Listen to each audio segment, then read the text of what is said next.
Hey, can we talk about activating the hand for just a second? So if you've been doing any normal form of fitness for, let's say, 6 months or more, and whenever you do a tabletop or a down dog and you start rubbing your wrists after 15 or 20 seconds, I might have a solution for you. And it's probably because you're not activating your hands.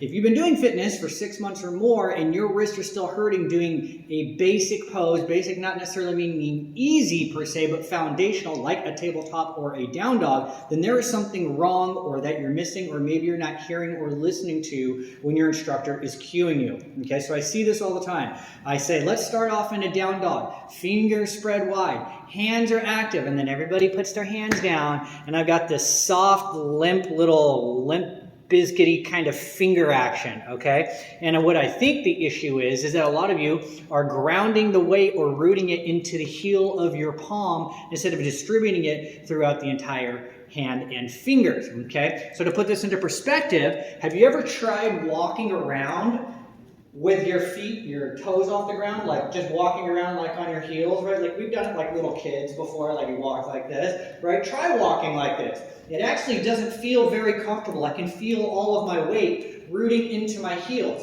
Why do we have a foot? Because the foot is meant to distribute the weight of your body, and then the toes also help you balance and push you backwards and to the side depending on how you lean. So the hand needs to be active when you're doing stuff on your hands, okay? So when I say activate the hands, right? Fingers spread wide is the first cue that I always say. Fingers spread wide, hands are active, and the fingers need to be gripping into the ground. And the knuckles, even right in this range right here, might start to lift a little bit, and you'll notice that some of the blood starts to rush out of the fingertips, and it turns white. That's good.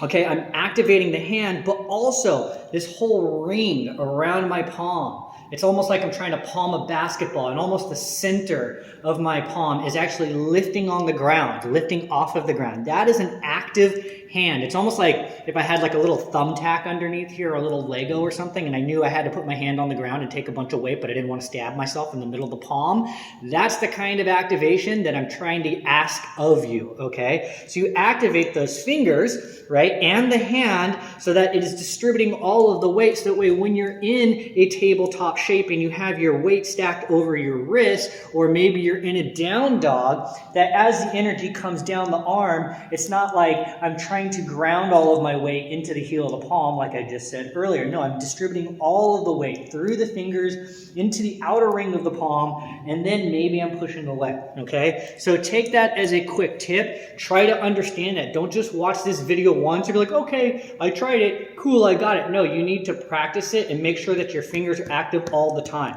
Okay, so what I'll do sometimes is I walk around and I try to lift my students' fingers off the ground, right? With that while they're in down dog. Is your finger active? Oh, it's no, wait, I'm not pushing. No, you're not pushing down. Activate the fucking fingers. Don't let me lift them. All the time, must be active all the time, okay? Another way to look at it is if someone was gonna step on your hand and you knew you couldn't move your hand, you wouldn't just sit there with a limp hand, you'd like tense up, right? And create some activation there too. So hopefully that helps. Let me know if that actually reduces any of the pain that you might be having in your wrist as you start to do tabletops and down dogs and trying to go for longer periods of time. All right, quick video.